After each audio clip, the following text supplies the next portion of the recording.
Hey, it's Vince Lynch. Today I want to talk about two things. I want to talk about why guys who come on PUA courses and why hypnotists and magicians are so poor at seducing and persuading despite being very intelligent people. And it's not even necessarily to do with the amount of approaches someone's doing. So even if people do have approach anxiety, that's not really the problem. I mean, approach anxiety is very easy to overcome. And even in the case of magicians and hypnotists, where they are approaching people all the time, it's that they're not really getting a response that's highly sexual, or getting a response that deems them attractive, that makes the ideas persuasive. Because people only are persuaded on ideas that are of value to them. People only do things in their self-interest, using all the information they have at the time. So if you are attractive by reason, then what you say has meaning. One thing to take into account is the speed and rate of communication. This is not something I'm a particular expert at, I'm still learning, but you should always aim, with every conversation you have, to have active participation of the people you're speaking to. So you're not just talking about things that you enjoy talking about. So with intelligent guys, it's a lot of technical details. There's a lot of head communication, and not communication coming from the body. It's the touchy-feely people in life who are a lot more persuasive, because they talk to that part of us that we can all understand deep within us. And by you focusing on delivering content that relates to the people you're talking about, and noticing the conversations, your themes that you bring up, cause a response in your audience.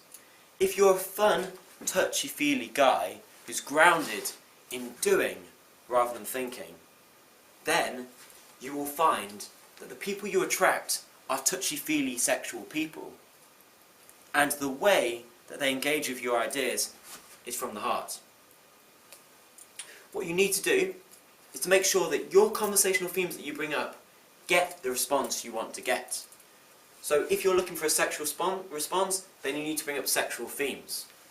So I tell stories about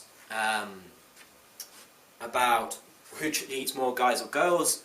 I tell stories about I don't know, man, what do you want to be when you grow up? Don't say, it's a stripper, right? You want to be a stripper? It's like,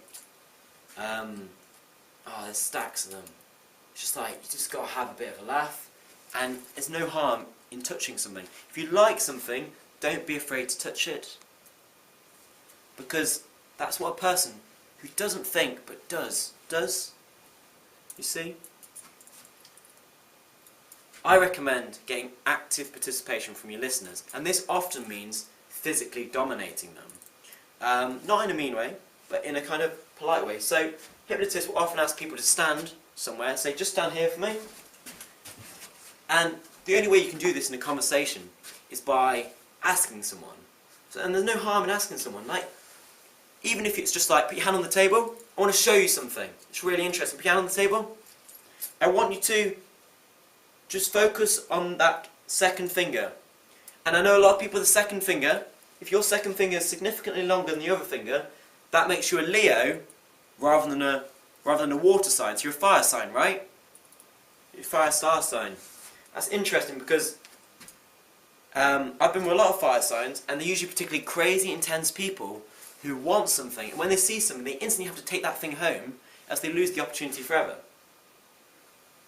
See, I've demanded absolute concentration by asking them to put their hand on the table. I might have even moved them first. Say, oh, can you just sit here? That is something that allows people to really connect with the ideas you're portraying to them. And you've made them invest their time and effort so heavily into the things that you're saying that they treat it with absolute soul. That when people really focus on a single moment, on listening to what you say, that they engage in that belief so strongly that they could be, the attraction could be unbelievable. All that you need to do is get an idea in their mind and just let it grow.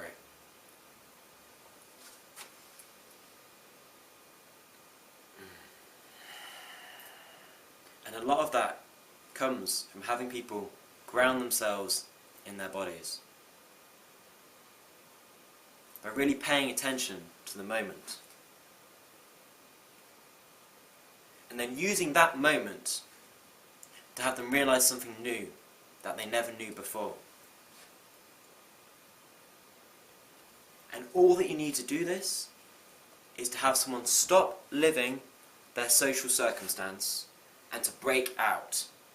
There's plenty of ways you can do that. Touching people in a way they've never been touched before.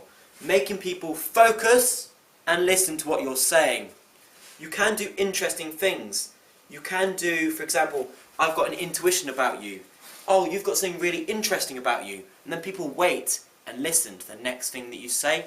And whatever you say at that moment has absolute focus. There's this thing I do, it happens quite a lot, where I say, I've got an idea about you. I'm a hypnotist.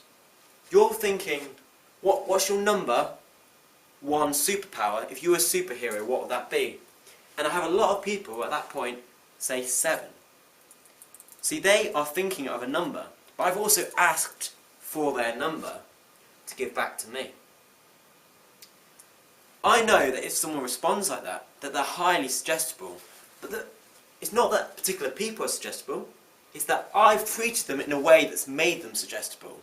Usually, it's the people on the edge of social circles that are the best people to listen, because they are the people looking for something new. I make sure the people I speak to are those people. And I make sure that the focus I demand from my communication is something they've never encountered before. I used to have this saying. I used to always say, did you ever have sleepovers when you were younger? Because you might have found that when you slept over at someone's house, you spent the whole night with them, that it's like life almost pauses and you have a really deep moment with that person. You share secrets that you would never tell anyone. And it's like through sharing those secrets it makes you really good friends, right? It's interesting.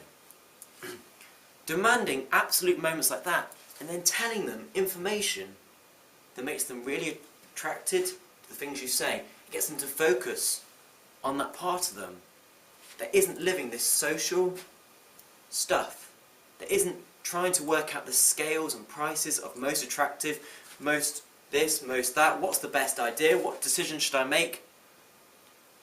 When you speak to them outside this model of the world and you suggest a decision to be the best possible decision and the rewards to be massive from understanding this, that value that you've delivered to them is their best option. By reason they have to select it. People only do what's value to them. And if you repeat something and the switching costs are huge, meaning that they've invested heavily their time and effort into listening to what you say, they have no choice but to accept it. Thank you. This is Vince Lynch on hypnotism and seduction. Many thanks.